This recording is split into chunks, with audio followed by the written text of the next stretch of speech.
Despite a sensational political rebound for the government under the leadership of Malcolm Turnbull, some commentators have posed the question, what has the new Prime Minister actually done to help the economy? And even today, Treasury downgraded economic growth forecasts. So let's find out what the new government has done for the economy and what are the plans going forward. And there's no better man to answer the question than the Treasurer, Scott Morrison.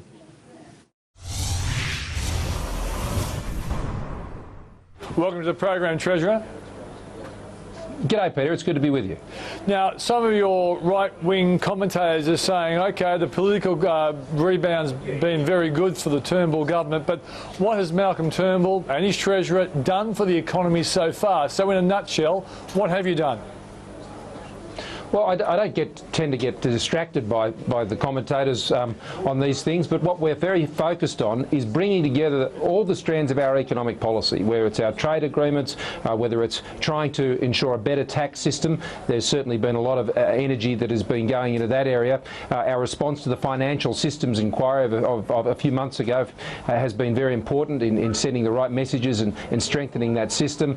Today we've responded to the Harper inquiry, some 56 recommendations. We haven't rejected any of those. In fact, we're moving forward on 44 of those 56 and doing a bit more work on the balance. All of this is about driving jobs and growth, but it's ensuring that I think those in the business sector and those out there in the Australian community can have greater confidence in the government's economic plan. And we know from the Westpac Melbourne Institute Index that more Australians today are confident in the economy than they're not confident. We've got more optimists than pessimists, and you and I both know that's important fuel for the economy is confidence. Exactly right. In fact, that's why I often would say that even if the policy initiatives so far haven't been all that numerous, the fact that confidence is rebounding is exactly what good policy would do. However, today your own Treasury came out with a downgrade of economic forecast. Now, Scott, I'm out there trying to build this economy up and you guys are now bringing us down. So how dare you let your Treasury downgrade their forecast? Well, I wouldn't. That's not how I describe it. And as you would know, this is a technical adjustment that they're looking at their methodology and how it's impacting on what goes forward for what we put in MyEFO. What will be in MyEFO will be the forecasts and the projections out over the budget and forward estimates. And one of the criticisms that's been made, I think, in recent times, but was certainly made under the previous government, is that people didn't believe those forecasts. I mean, the previous government was forecasting growth rates which no one believed, and to prop up numbers at the back end of the forward estimates. Now, that's not the sort of show I intend to run. I intend to be fairly fair dinkum about what the position is, but what is true is in each year we are seeing a lift in growth. What we're seeing is growth increase from last year to this year to next year, and that's what's important, and we need to keep that growth going. Now, there's no doubt we're facing some of the stiffest headwinds post the mining boom that Glenn Stevens has articulated that. But despite year average growth 2.3%, you go to year-end growth in Canada of around 1%. I mean, we are doing exceptionally well despite the difficult circumstances we have. But the economy is showing those signs of improvement, and it's diversifying and transitioning, which is the key.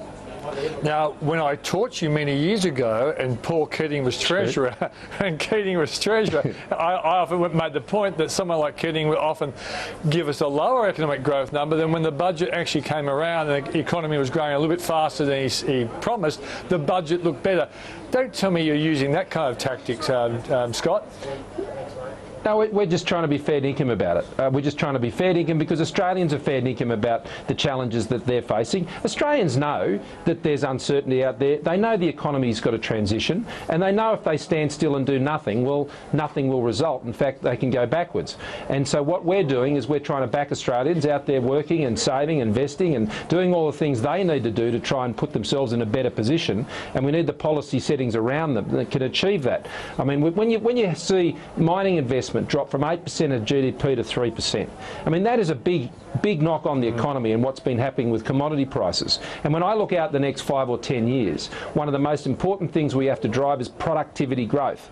Now, during the mining boom years, we saw multi-factor productivity drop right off from about 1.5% down to 0.4% in the non-mining sector. Now, we need to see that lift in the next 10 years because we won't have commodity prices and things like that to paper over any failure to achieve those goals. And so that's why the response to the Harper Review today, I think, is really important. It shows that we're going to work closely with the state and territory governments where most of the microeconomic reform has to take place over the next 5 to 10 years, and particularly in areas like the human services, social services area, which are, as you know, in double digits in terms of employment of our economy and has been growing as an employment sector well above the national average. Are you having difficulties with dealing with the effects test, basically the battle between big business and small business? The problem is people see it as a battle between big business and small business. But newsflash, competition is about the customer, not about the business. And it's all about the number of choices that customers have, consumers have. In any economy where you put the consumer at the top of the pile, then I think you really are going to gear your policies in the right way. And so what I'm concerned about, it has been seen in these very binary terms. And over the next few months, in fact the next 2 weeks, we'll put out a discussion paper which narrows this down to a couple of very specific proposals in how we can deal with the impact of the effects test. Now, or not going down that path. But what I would say is Section 46 is not working the way it is currently structured. It's not doing the job we would like it to do, and we need to land at a better solution, and I believe we will do that, and we'll have a firm decision in March of next year. Okay, it's courageous, and a former Treasurer who I know you admired, Peter Costello, took it on. It's tax reform. You're talking about GST. That can spook people. It can undermine confidence. Does it worry you that all the talk and then what the media and your rivals might do with it could actually undermine business and consumer confidence?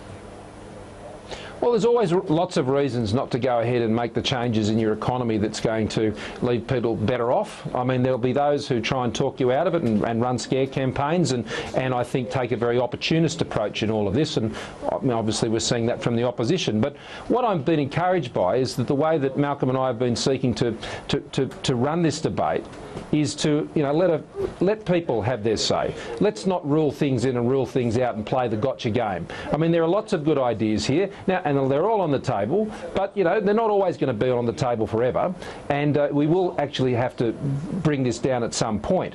But in the meantime, what I'm appreciating is the very honest feedback, and if you'd got into that rule in, rule out process before, then frankly you'd end up with nothing on the table and nothing to change, and the taxpayer and the Australian who's out there trying to get a job would be shortchanged. One of the things my viewers might be worried about is the suggestions that there will be new super tax changes and rule changes. When are you going to make a decision about it? Is it going to be a pre-election thing or a post-election thing? Oh, any changes we make on things as significant as this, obviously you take to the Australian people. And so we're working to work through these issues before the next election. We've been very clear about that. One of the things that Australians, I think, are getting about this, though, is it's not just one change here or one change there. It's about a package of changes that we're trying to arrive at and working with the states and territories. It's not just about federal taxes, the state and territory taxes too that comes into all this. And they know that this is how it worked last time.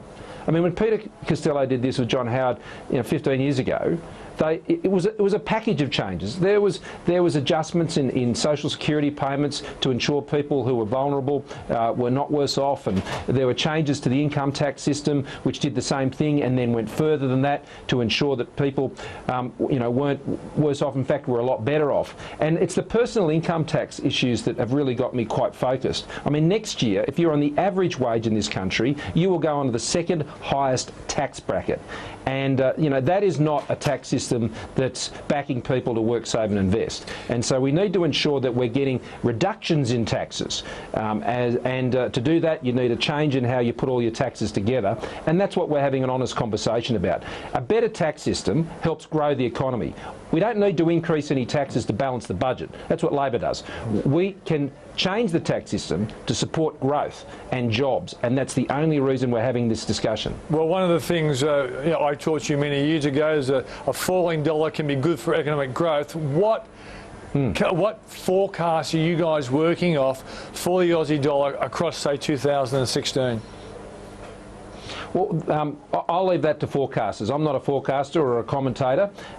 It's my job to actually put in place policies to grow the economy, and we have these stabilisers that are there and these things that have their adjustments, which hopefully leave Australian businesses in a more competitive position. I mean, so you're better placed to commentate on those things, I think, Peter, as there are many other economists out there who will give people a view. But obviously we want to see our exporters in the most competitive position they can be in, our tourism industries, our international education sector. These are the real growth sectors of our economy, and these are the areas where we're seeing the growth in employment, which is offsetting changes in other parts of the economy. We are seeing this transition in our economy already take place, and our message to Australians, business and others is, as Australians, we're not going to be intimidated out of our prosperity. We're not going to be intimidated by the fact that, yeah, there's changes in global conditions and there's volatility there, and there's also structural changes happening at home. But Australians back themselves to get through this, and we back them to get through it as well, and we'll put the right policy settings in place to support that. Thanks for joining us, Scott. Good to be with you, Peter. And remember, you'll be to blame, as my teacher taught me everything I know about economics. So I appreciate all of that many years ago, and it's good to catch up with you. Same here, mate. Thanks for joining us. There's a bit of pressure on me now, isn't there? A real bit of pressure. So after the break, we'll see what ASIC's doing to stop property spruikers taking SMSF trustees for a ride.